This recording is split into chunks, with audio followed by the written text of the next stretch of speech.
If you own an independent hospitality business and you find yourself working all hours of the day, but the business isn't making the money that you want it to make, or you know it could make, the first and easiest place to look to try and fix that is by looking deep at your menu. So in this video, I'm going to walk you through our top 3 tips for fixing your menu. These are things that we do every day with independent owners up and down the country. In some cases, increasing average spend 15 to 20%, growing GP by 5 to 10 percentage points. Literally life-changing stuff that if you implement it will make a massive difference in your business. And so what are we trying to do with our menu from a commercial point of view? Because that's what we're thinking about. How do we make our menu make money? And commercially, our menu's job is to do really 2 things. It's to increase average spend and it's to increase gross profit. Really simply, that is all our menu is trying to do commercially. We want to get people spending more money when they're with us, and we want to keep more of it when it comes into the till, because that is a big issue that we find with menus that don't have this amount of thought put into them. Average spend is just left to the whim of the customer, and GP is a finger in the air. And so people often find themselves where they're busy and the money's coming in, but it's going out just as quick because the core of their business, the menu, the money making thing in their business hasn't been set up to keep the money sticking around. And so the first step that we're going to take if we want to increase average spend and we want to increase gross profit on the menu is we're going to make some smart choices, right? We're not just going to guess and randomly think about what goes on. We're going to be really smart and purposeful about the kind of things that go on the menu to give us the best chance of making money, but also so that our customers are happy to spend more money with us. And you can draw it out on a little chart like this. And this bottom part is how much an item costs you to make. And up here is how much a customer values that item. I'm going to use a few examples here so you can see exactly what I mean. If we think about something like a burger, okay, if you do a really well-sourced premium burger, that is going to cost you a lot to put on the plate, but actually a customer doesn't necessarily value it that much, or at least there is a ceiling to how much you can charge for it, because every one of us can look around and think, if I see a burger on a menu, I have an anchor of McDonald's or somewhere that I've spent £5 on a burger before. If you're wanting to charge 24, 25 pounds, that's going to really jar with the customer. And so this is the kind of thing that makes it really difficult to make money, because it's high cost to you, but there's a ceiling because of the value to the customer for how much you can charge for it.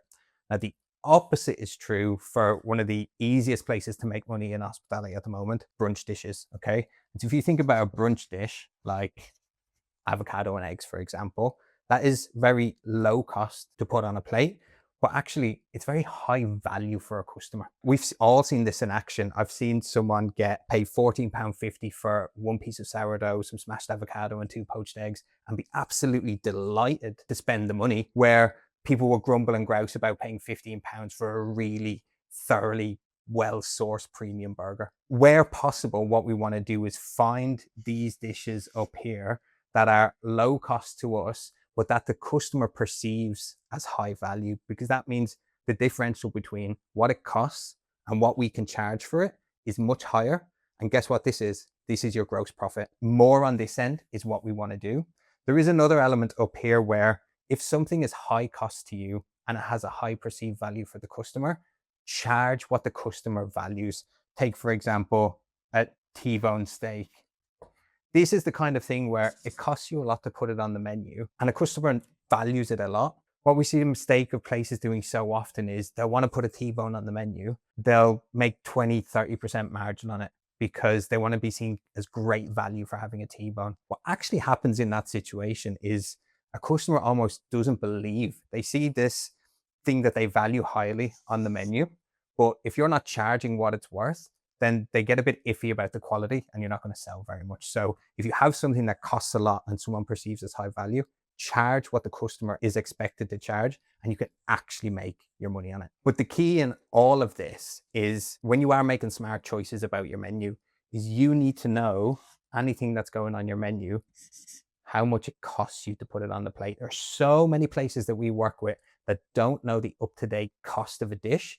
And if you don't know what a dish costs, how are you supposed to set a price? And how are you supposed to think about the gross profit that you're making on that dish? Okay, so it all starts with how much does it cost? and then figuring out, okay, how do we get low cost items that are high value for the customer? That's step one, make smart choices. The second thing we want to think about then is actually thinking about the psyche of the customer. We see here as we record this in 2026, quite low consumer confidence. People don't have as much money to spend. When people don't have as much money to spend and they're going out, what people want to do is they want to make safe choices. They want to spend their money in places that they trust. They are less likely to take a risk. Now, what we are seeing is people are willing to spend their money even when budgets are crunched, but they're only willing to spend it in places that they trust, with places they know are going to offer the quality and give them a safe, comfortable choice that they know they're going to have a good time out and they're going to get good value for money. Now, I don't want you to confuse safe and comfortable and what the customer wants as safe and comfortable as we need to do boring stuff on the menu. That's absolutely not what I'm saying. What I'm talking about here is using the 80-20 rule. And from a menu and food point of view, that means having something on the menu that feels 80% familiar, but 20% different. And so you can see how this still leaves you license to be creative and to wow guests and to give them something unique, but focusing on the 80% that's going to make them feel comfortable. When someone looks at your menu, they want to see stuff that they recognize, but they also love to find your little twist on it, what your USP is. And so when you're developing a menu, that's what you want to think about. How do we make it feel 80% comfortable and safe, and 20% just a little bit of difference and a little bit of magic? And the guys in London, the guys at Fallow, do this extremely well. I'm not going to draw a burger, but here we go. Drew a burger. They'll have their Fallow burger, but what their unique twist, and everyone knows what a burger is, they love it. It's dairy, cow, beef, great. Their little twist on it is they make homemade crisps, sour cream and chive crisps that go in the burger to make you get that nostalgic feeling of crisp sandwiches and layering crisps in. They'll do a eggs royale, but they won't use toasted muffins, they use croissant pucks. And so for a customer going in there, I know I'm going to get something that feels really safe in terms of a burger, a salmon royale, but I know these guys have really put the effort in and they're giving me something a little bit different. And that is the essence of the 80-20 rule. All right, so we're 2/3 of the way there to getting a more commercially sound menu. We're making smart choices in terms of having stuff on that are low cost to make and high value to the customer. We're using the 80-20 rule, so 80% familiar and safe and 20% of a twist and a USP. One of the biggest mistakes that we see with independent menus up and down the country is that they are underpriced because independent owners by nature are worried about charging too much or being perceived as expensive. But often that really hampers the amount of money that they can actually make from their menu.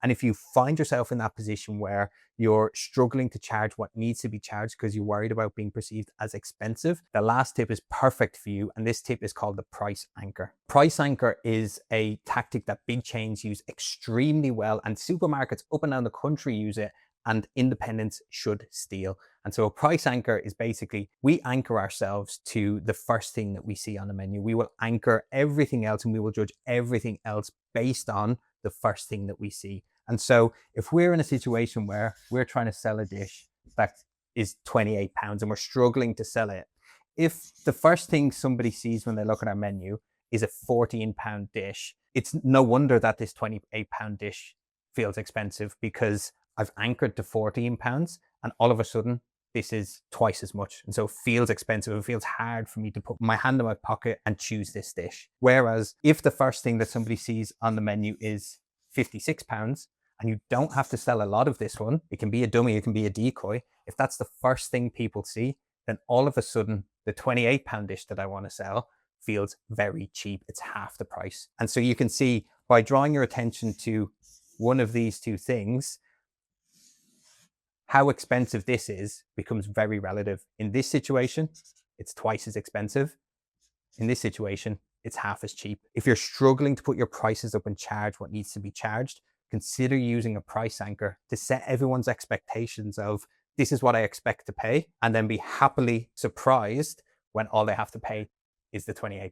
And a side note on this price anchor piece, when you're coming up with a price anchor, okay, it's very important that this £56 dish that you're going to put together, or whatever price it is, that's not just going to be a fish and chips that you're going to say cost £56, because that's just absolutely laughable. Good price anchors are stuff like sharing platters, a big mixed grill, even if it's for 4 people and you're saying it's £80, all we care about is that number and that headline number, the first thing that people see being the big number. It doesn't matter if it works out at £20 per person. The big number is what we want to draw people's attention to. And that is, if you have platters, show the big number, because everything else then on the menu looks much cheaper. So those are our 3 top tips for making your menu much more commercially viable. So we're making smart choices, low cost, high value. We are using the 80-20 rule, 80% safe, 20% different, and where we need to, using a price anchor to increase the price of the dishes on the menu. And now, it wouldn't be a video that we do without a little bonus tip. And the bonus tip for this video is, when it comes to your menu, short is sweet. Nothing gives guests more anxiety than having to wade through a menu and choose from 20, 30, 40 different options. When a guest walks into our place, we want to make it as comfortable and as easy as possible for them. And so what we recommend is, per section, if you have a brunch place or if you do starters, mains, per section, if you have 6 to 7 options, that is the sweet spot, because it's very easy to scan 6 to 7 options and pick what you want quickly. And there's also enough space in there for you to have variety, whether it's fish, meat, vegan, veggie. What it does is it forces you to curate your menu and be ruthless about what goes on your menu. Because if you only have 6 to 7 slots per section, you have to understand what they cost. They have to be valuable for the customer. They need to be safe and have a USP, and they need to be easy for people to scan. And so 6 to 7 options is really the sweet spot if we want to have a comfortable, easy, and enjoyable experience for the customer. Cool. So that is it. 3 tips turned into 4 with a bonus. Making smart choices. We're going to use the 80-20 rule. We're going to use price anchors, and we're going to keep our menu short and sweet. And if you do all of those things and you have a laser focus, you will guaranteed increase how much people spend with you, and you will increase the gross profit, i.e. how much you keep of what people spend with you. And it will be impossible for you not to make money with your menu. And then you can go and fix all of the other problems. And so if you like this video and you feel like, yeah, I'm excited, I'm going to go sort my menu, and you want to move on to the next challenge, which is labor, then check out this video. It's going to tell you everything about how to make sure you cut your labor costs, but without sacrificing your service.